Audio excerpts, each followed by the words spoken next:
Hello yogis and welcome to Paradise Yoga Online. Today I have a practice that's going to focus on your arms. Actually, we're going to start up with the neck and make the way down through the shoulders, the arms, all the way to the wrists and the hands. So without further ado, let's get stuck in. Our first pose is graceful bow. So for this pose, you need to find a comfortable seat, and it really doesn't matter what the seat is, anywhere that you have a nice upright spine. And it's a really simple pose.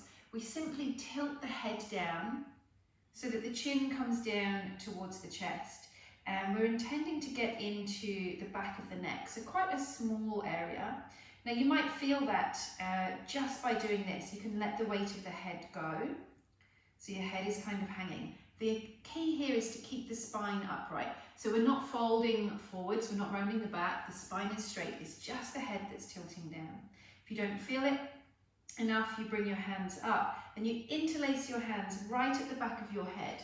So make sure that those hands are not down on the back of your neck or up towards the top of your head, it's at the back of your head. And you really let the elbows and the arms go really heavy. So you're not physically sort of applying any force or pressure. You're not drawing the elbows consciously towards one another. You're just letting go of them so that they go really heavy. And in this way, we use the weight of the arms to apply a bit of extra pressure to the neck. You might not need it though. You may just need to tilt the head down and, like I say, let the head go really heavy. And we should be getting into that area in the back of the neck. As always, we're looking for long and juicy and stretchy. Nothing small or pinchy. If there's small pinchy sensations, ease off a little bit or come out of the pose. Maybe it's just not the right pose for you today, and that's okay.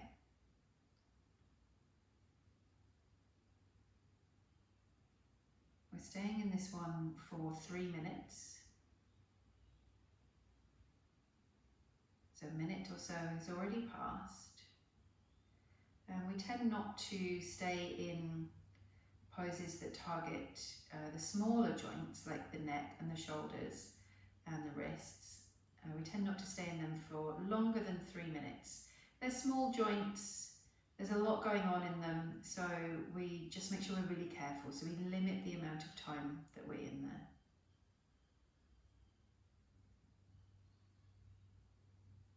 Make sure you're breathing, of course.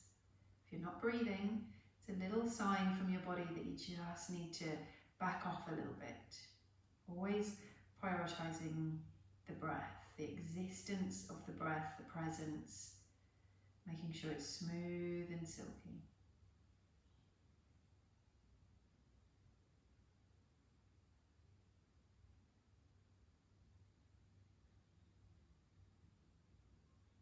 You might notice that the head starts to get heavier and heavier.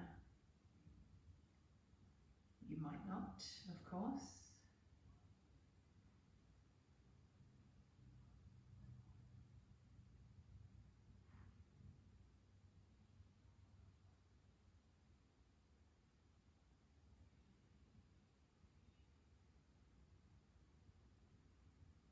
Last few breaths.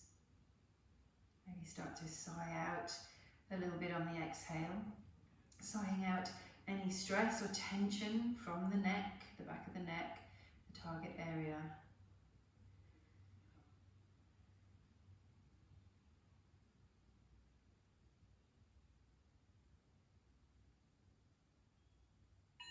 Beautiful. We're coming out really slowly. So if you need to release the hands, do that, bring them down into the lap, and then lift the head back up again so that it's neutral. And for this one, we just take a seated rebound just so that we can stay as still as possible, just for a few breaths. So noticing what it feels like, different sensations. Hopefully it feels like there's a little more space or length.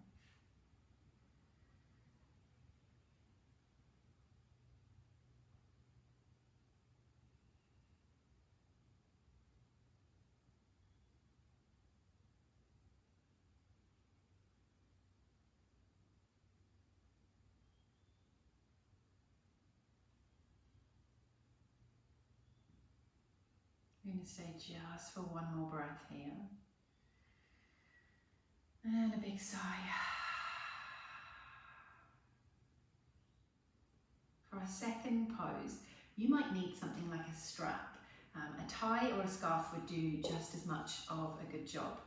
And again, we're in a seated position. Doesn't matter what seat, anywhere that's comfortable as long as your spine is upright. We're going to begin by opening the arms out to the sides and crossing the left arm over the right. So left arm crosses over right. We're going to bend the elbows and bring the hands up towards one another. Now for some people, they'll be able to reach their hands or their fingers together quite comfortably.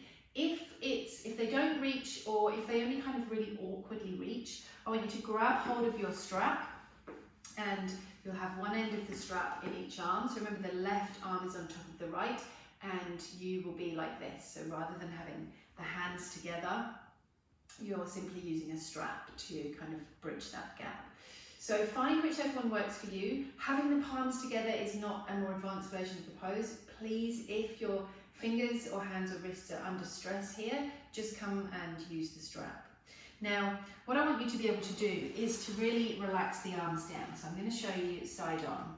So instead of lifting up through the arms, we're really letting them go. So the elbows are sinking down towards the chest and the forearms are kind of sinking down towards the floor. They don't need to be anywhere near the floor.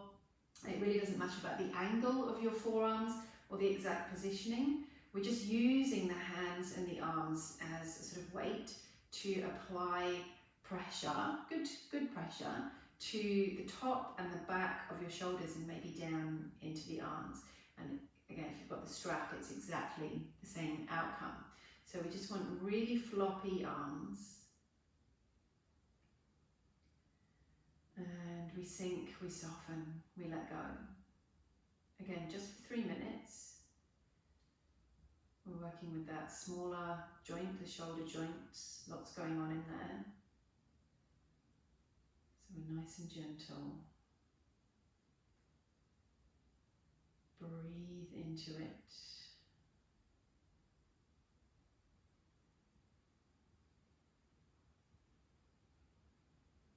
Relax the jaw and the throat. Just let that all melt, let that melting trickle down into your shoulders, down your arms.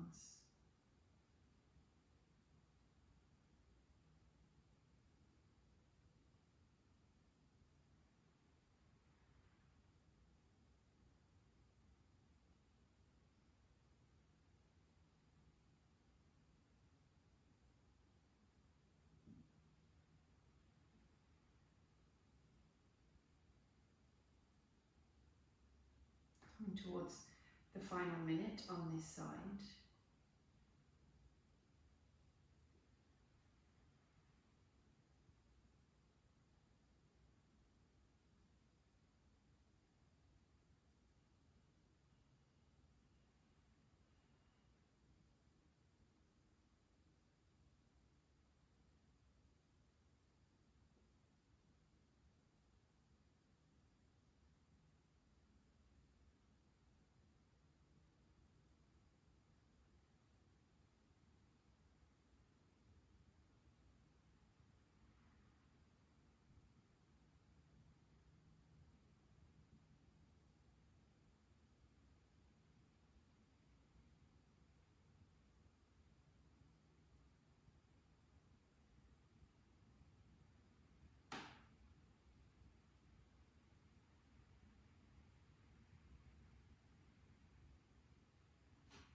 And we come out really slowly. So release your hands, lower them down, let go of the strap gently if you need to.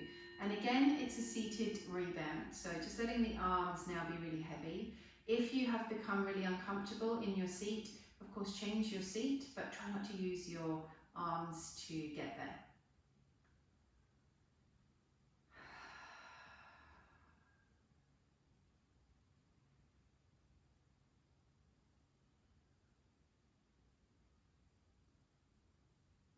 Just notice how that feels. feels through the shoulders.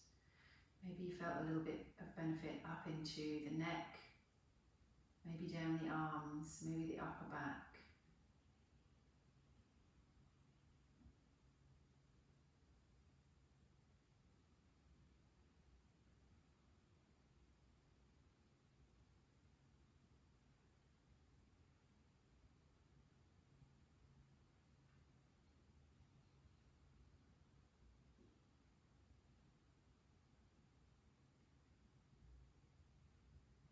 Taking one more breath. And sighing. Awesome. So if you need to change your seat, come and find something more comfortable, then making that happen now. We're going to come into that pose on the other side. So it's likely to feel really different on this side, and it's really common that sometimes you don't need the strap on one side, but you do on the other. So feel into it, try not to overthink it too much. So again, we're bringing the arms out to the side. This time we're bringing the right arm to cross over the left. Again, bending at the elbows and reaching the hands towards one another. Feel free to use that strap if you need to. There's no shame in doing that, it doesn't mean anything. Otherwise, hands, fingers come towards one another, and we're staying for 3 minutes. So, noticing any differences on this side, remembering it's all about softening and letting go. So the elbows are sinking down towards the chest, the forearms sinking down towards the floor. I don't mean that we want them to get there, we're keeping the spine upright, of course. We're just isolating into the top and the back of the shoulders, getting into that joint and all of the fascia and ligaments and tendons surrounding that shoulder joint down into the upper arms, maybe the upper back. Make sure you can breathe and soften your jaw, and just generally being kind to yourself.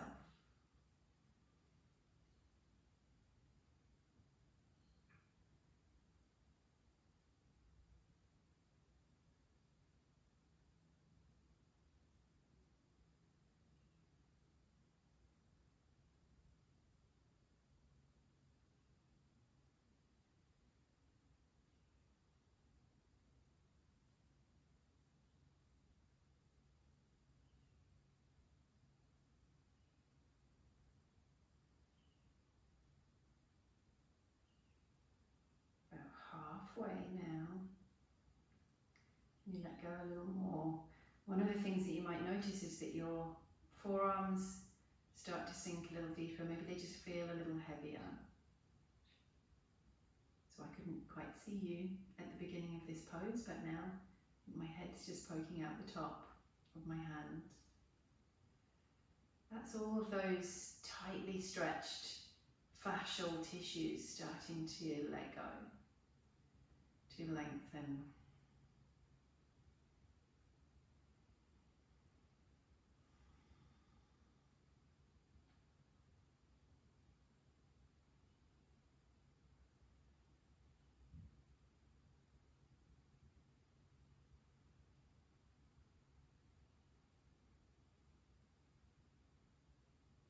Sighing out all the stress, all the tension.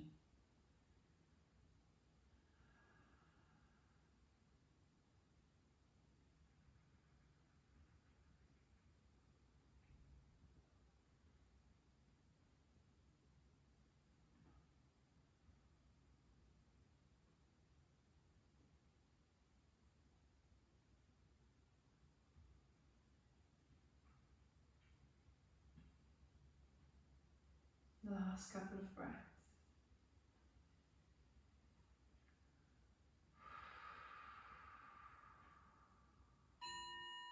Fantastic. So when you feel ready, releasing the hands or the strap, let the arms and hands be really heavy, just softening down into the lap. Again, if you need to change your seat, make it happen. Try not to use your arms. We're just here for a few breaths.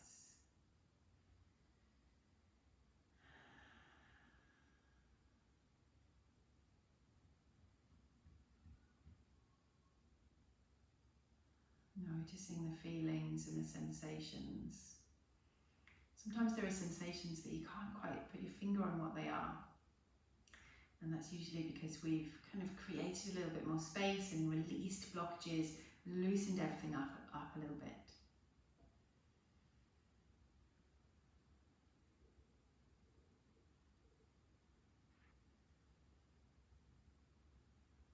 Let's take one more breath here and let's lift the shoulders to the ears. And sigh out. Again.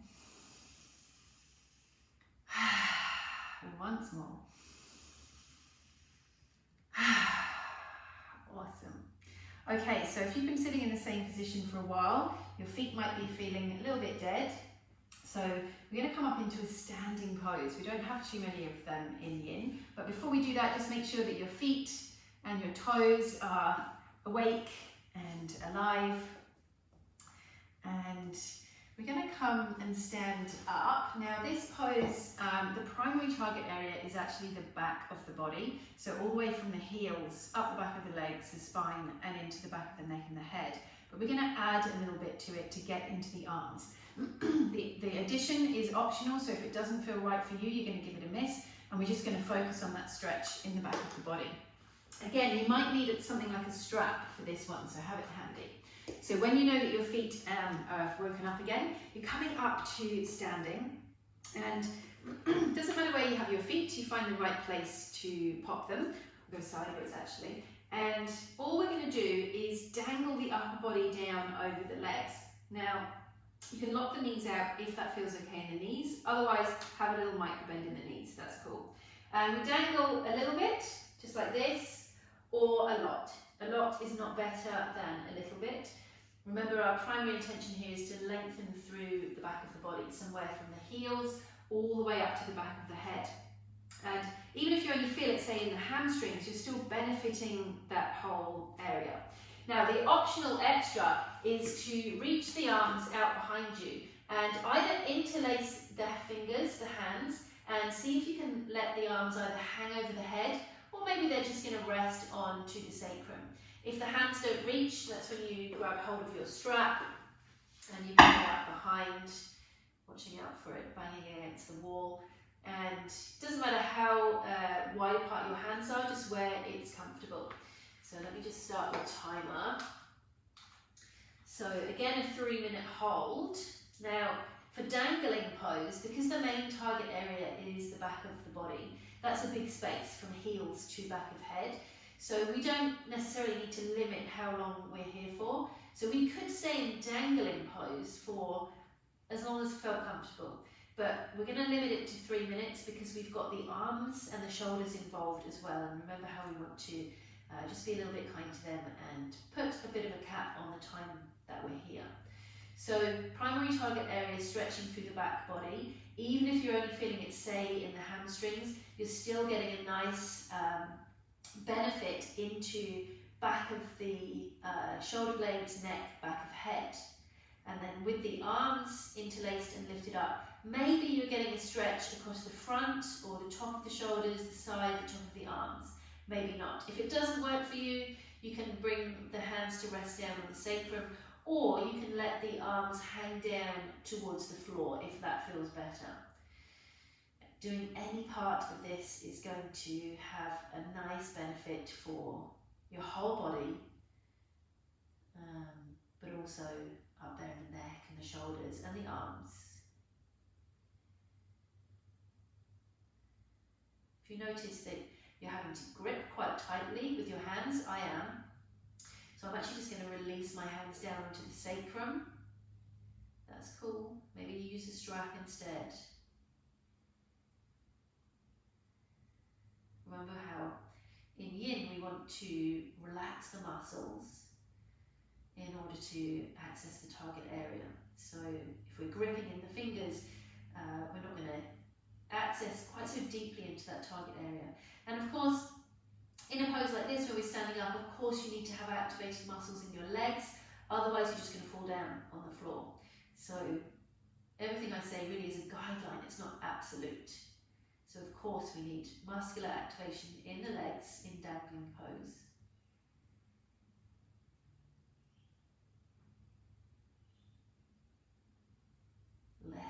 to go. Maybe for the last few breaths, if you haven't been using your arms, maybe add them in. If it's getting too much, take them out.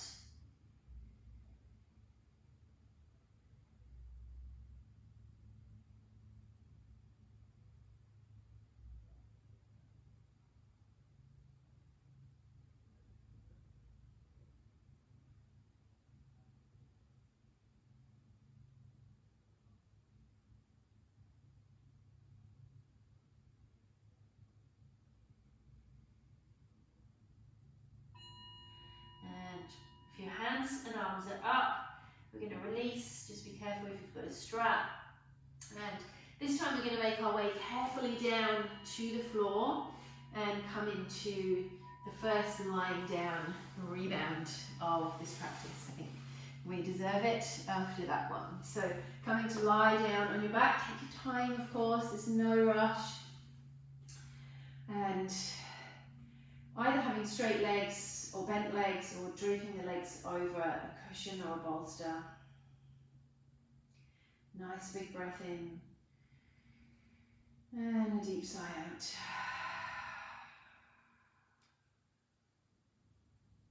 Just letting everything soften into the floor. Let yourself feel heavy.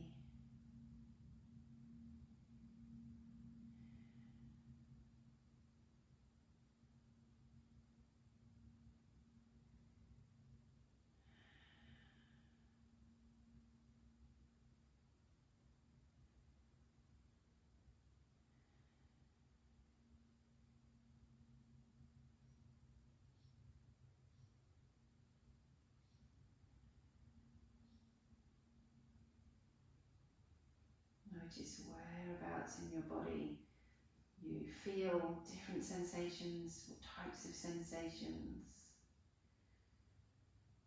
energy, heat, coolness, little shifts and changes. Just one more breath. Big sigh. And we're going to lift ourselves up really slowly. Take your time. And once again, we're going to come and find a comfortable seat. And for this one, I'm going to give you two options. So this pose gets into the wrist joint. And we can either do it so that we're stretching out through the inside of the wrist to the palm of the hand, the fingers, and up the inside of the arm. Or we can do the outside of the arm, outside of the wrist, and back of the hands.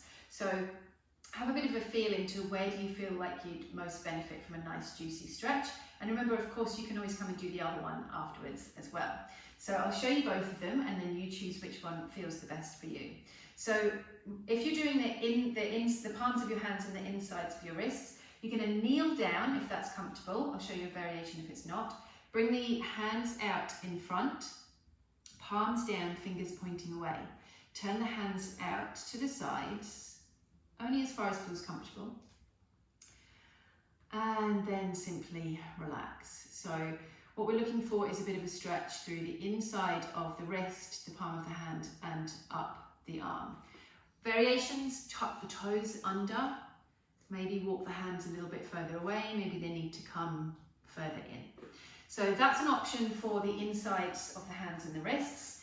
And an option for the outsides is pretty similar. We're going to bring the hands down in front, but we're sort of going to turn the hands upside down. So the backs of the hands come to the floor, palms pointing up, fingers now pointing towards you. Now you might find that your elbows bend a little bit like mine. That's okay. Just make sure you're not hunching up in your shoulders. Keep your shoulders down. And you might choose to walk your hands a little bit further away or further out to the sides. We're looking for that stretch in the inside of the wrist. And you can vary it in all sorts of different ways. Sometimes I prefer to kneel more upright, and it depends on the length of your arms in relation to your body, but to bring the palms of the hands down, the backs of the hands down onto the floor, and to get a bit of a stretch that way.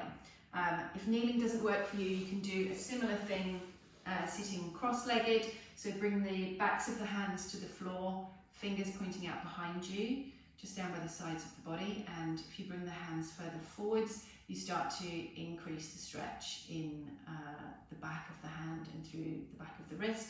And you can do the same thing with the palms down, fingers pointing away to get to the inside of the wrist. So loads of different variations. You do whatever feels most comfortable for you. Where do you feel like you want to get the juicy stretch? Find a seat that's comfortable. And breathe. So again, it's just a 3-minute hold, just so that we can be kind to that little wrist joint. There's tons of stuff going on in the wrist, so we really want to be careful there.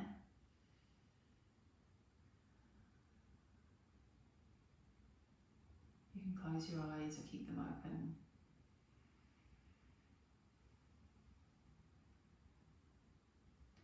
And this is a pretty tight area for a lot of us. You know, those wrists get a big workout. We're doing all sorts of different things during the course of the day. And a lot of them are really repetitive. So sitting at the computer and driving the car, that type of stuff. So be kind, like don't overdo it here.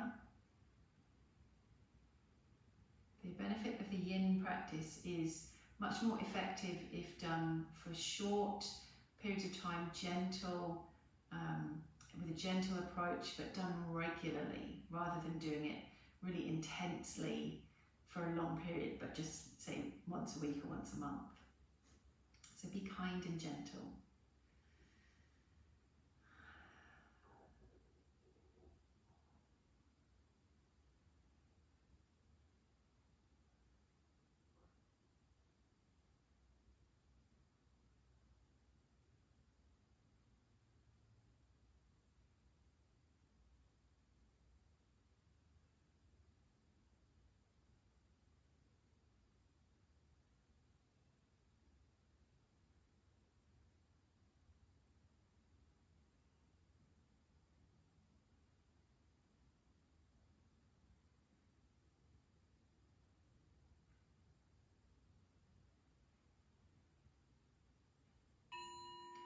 And from wherever you are, slowly making your way out. And we take another seated rebound. So really heavy in the hands and the arms.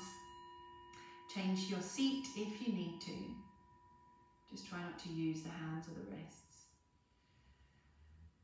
And again, take a few deep breaths. Just letting yourself settle.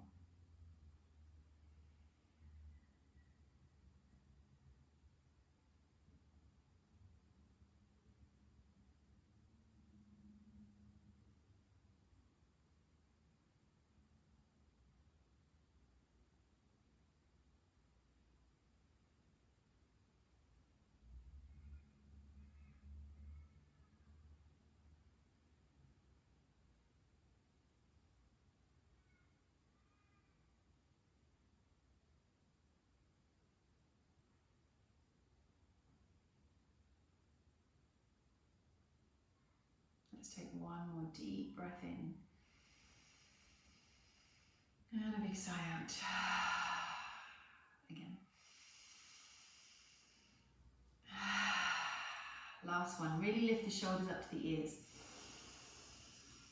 Exhale, let them go. Let's wriggle those shoulders around just a little bit in both directions. Shake the hands out. Make sure that we've got all the movement back into all those joints. And shake, shake, shake, shake, shake, and then let the hands float down into the lap.